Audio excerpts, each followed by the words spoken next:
From the locker room, he's standing just inches off the court, but still no players from the Pelicans, and it actually looks like a lot of the Kings players have gone back to the locker room as well. So at this point, Scott, we don't know if this game is going to be played at all. Obviously, the league has suspended play after tonight, but we may not see action at all here between the Kings and Pelicans. We'll keep you posted, Scotty.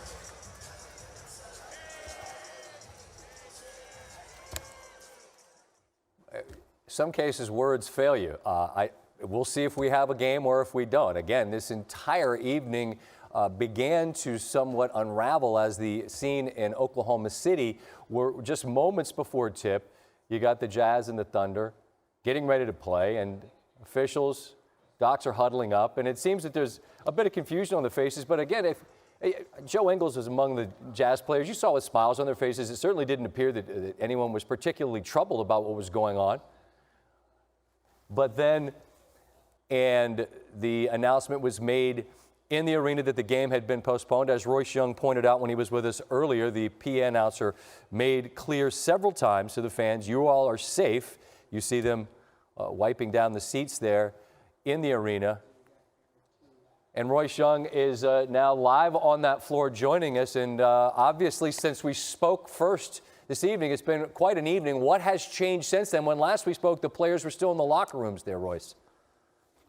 Still there, Scott. They're still back there as of a minute ago when we walked back there to just check and be sure of it. And the way that we understand it is that all players are going to remain there until they're cleared to leave. So at this point, there's no real timetable on when those players are going to be able to leave the arena. But one thing that has been made clear to me, Scott, is that Rudy Gobert never was at this arena. The Jazz did hold a shoot-around this morning. Rudy Gobert was not at it.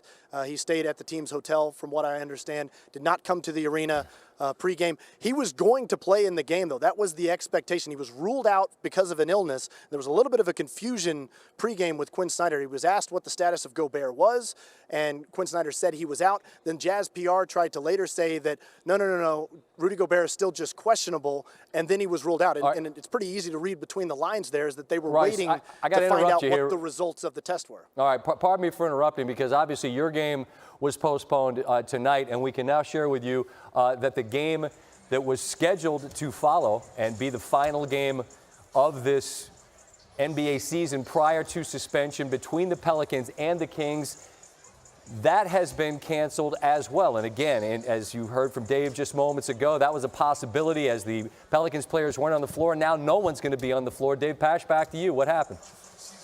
Well, we're finding this out as you are, Scott. So the question is, you use the word canceled. Is it canceled or postponed? I would imagine postponed, that yes. They'll play this game at some point. But Mark Davis was out here. The crew chief, Courtney Kirkland, was not. The second official, Justin Van Dyne, was out here. And then those two officials went back to the locker room. Now Lonzo Ball has just emerged from the Pelicans locker room. This is the first Pelican player that we've seen at all on the court tonight. We are hearing that they're going to make an announcement soon that this game is not being played. But we have not been told that officially. And again, this is the first time we've seen any New Orleans player. The Sacramento players were out here warming up as if they were going to play the game. And then we got word about 18 minutes ago, Scott, that the Pelicans were being told by members of their front office staff not to leave the locker room.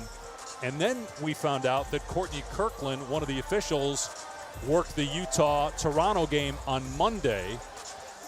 Rudy Gobert of the Utah Jazz, according to Woj earlier tonight, testing positive for the coronavirus, the reason for the Oklahoma City-Utah game being postponed tonight. And so, obviously, that was connected to the reason why the Pelicans didn't want to play the game. And we've just told that the game has been officially postponed. In fact, they just announced it to a sparse crowd here, and you could probably hear some of the reaction in the background. So, I don't know what to ask here, Richard, other than I guess this is a former player. I mean, you're ready to play a game, and now you're not. So how do you handle it? I'm going to say this. I was in China earlier this year when people weren't sure whether or not the games were going to go on between the Brooklyn Nets and the Los Angeles Lakers. And there was an uncertainty there, and there's an uncertainty here. This uncertainty, though, I think it's for public health, and they're doing the right thing. When one player gets it, we talked about it earlier, it goes throughout the team. You're all touching the same balls. You're drinking the same water. You're all doing the exact same things in a very close, confined area. You're traveling on planes, playing cards. These are things that happen, and everyone gets it. So I understand why the NBA is being extremely cautious and why the Pelicans are being cautious. It was just announced again over the loudspeaker, and I think it was before when they announced. I don't think they were as clear. You just heard a clear announcement, and that's why everybody is booing. So as a player, as a former player, Richard, you don't know when NBA action is going to resume. So no, you don't. This is similar to a lockout, where it's like you just have to prepare, you have to stay ready, you have to make sure that you're mentally locked in, which can be difficult when you don't have an end date or a date that you're working towards. But I think players and fans need to understand that this is in the best case, or this is the best case possible for making sure that everyone stays healthy and that you limit the spread of this disease. All right, so the Pelicans-Kings game postponed, and Scott will continue to update you if we get more information on exactly what happened and how much this was related to Courtney Kirkland, one of the officials, and the connection to work in the game on Monday between Utah and Toronto, and how much it was that the Pelicans just didn't want to play when other games were being postponed. And you could understand why a lot of fans are unhappy, but the developments that we just presented to you all came down in the last 45 minutes. So that's what we got from here now. Sacramento will say goodbye and send it back to Scott in the studio. Dave, Richard, thank you so much.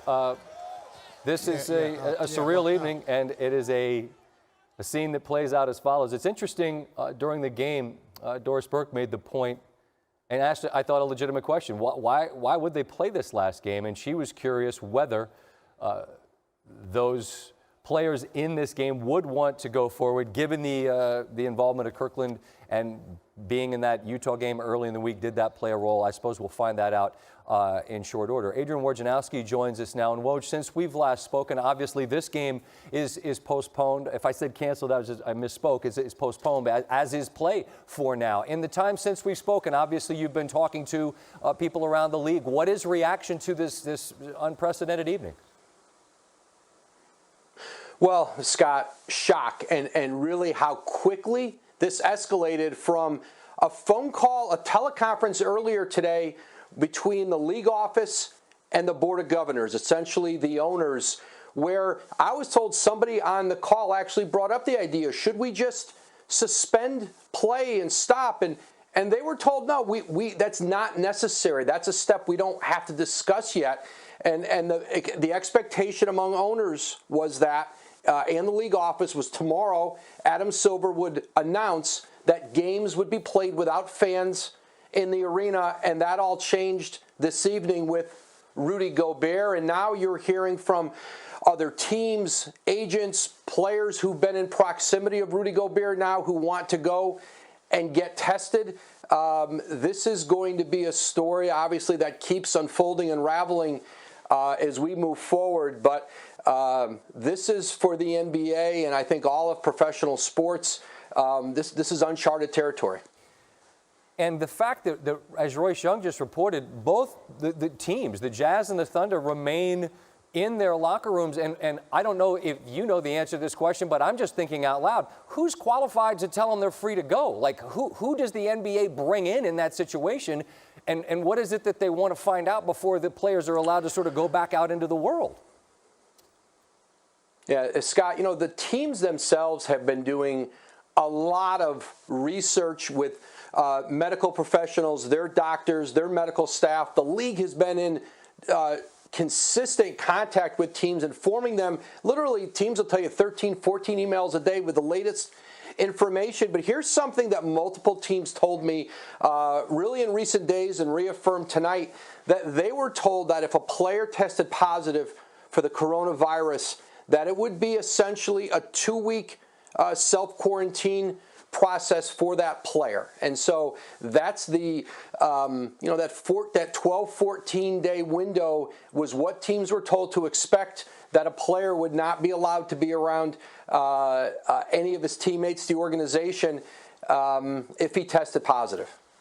I want to, Woj, hold tight for just a moment. I want to bring in Doris Burke, and Doris was obviously on the call in Dallas along with Ryan Ruocco. And I mean, we keep using a lot of the same words here, unprecedented, surreal, but they clearly apply to an evening unlike any that any of us have been a part of. As you're calling this game in real time, and we're seeing Mark Cuban, who was great with Tom Rinaldi, just react in real time. What was all of that sort of like to try to digest? Well, you know, Scott, I think Doris and I sort of talked about it when we were coming to the arena today, saying, you know, there is now a palpable feeling in the air of unease, uncertainty, and obviously it permeates much more than just our sports universe. But for anybody who wasn't consuming news constantly, now you were at the point where you couldn't avoid the shift in energy. And for it to then change as quickly as it did in this arena, I think we were all anticipating a domino falling at some point in the very near future, and felt like it was inevitable that games would be played without fans at some point, and then perhaps progressing to a hiatus. But you could tell there was already sort of an eerie feeling, and Doris, obviously, you know, that escalated very quickly and created a surreal atmosphere here tonight. So it was interesting before the game, Scott. I had reached out to a couple of players and know some thoughts of the players that were involved in tonight's game. And the sentiment was similar. They were processing information in real time as we are. They're trying to stay as educated as possible. They were contemplating this idea that they would play in empty arenas. And while that notion was bizarre to them, Scott, they were unified in this sentiment, and that was that they had hoped that the season wouldn't be suspended. It would be fascinating now that one of their own has tested positive. I imagine their perspective has changed as all Americans' perspective continues to sort of react in real time.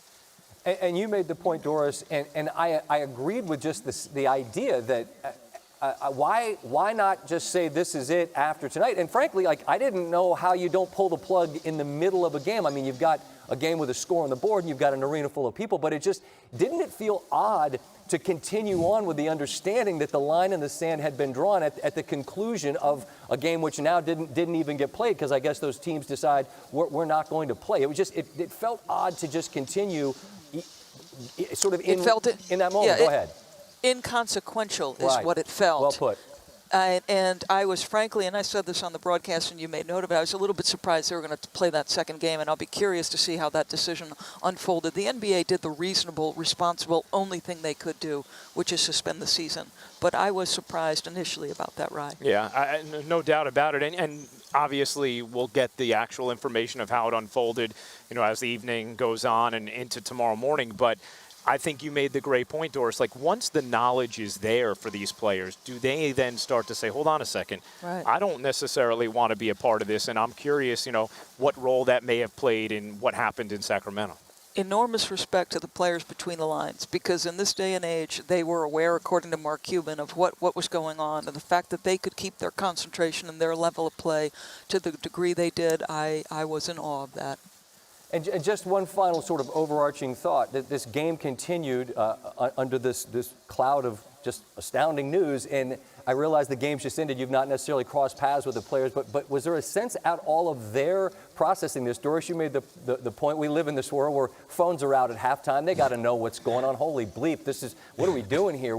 Any sense at all from them of how odd this evening was?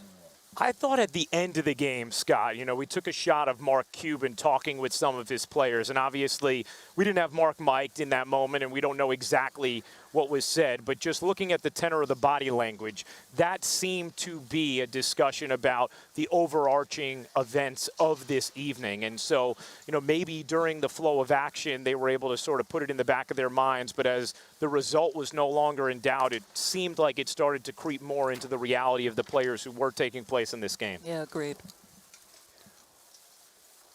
Ryan, Doris, thank you so much. A night obviously none of us will soon forget as we step aside from the NBA action for the foreseeable future. Thank you so much for sticking around for us. Thank you, Scott. Thanks, Scott. Well, obviously the news that Rudy Gobert was, we will assume, patient zero, if you will, within the NBA. That news came this evening prior to the fact that the NBA has suspended play for the foreseeable future. And in the past couple of weeks, if you're curious, where have the Jazz been? Well, they were home in late February when the Wizards came to town, then on the road in Cleveland, in New York, in Boston, in Detroit, then this Monday home against the Raptors. Then this evening they were scheduled to play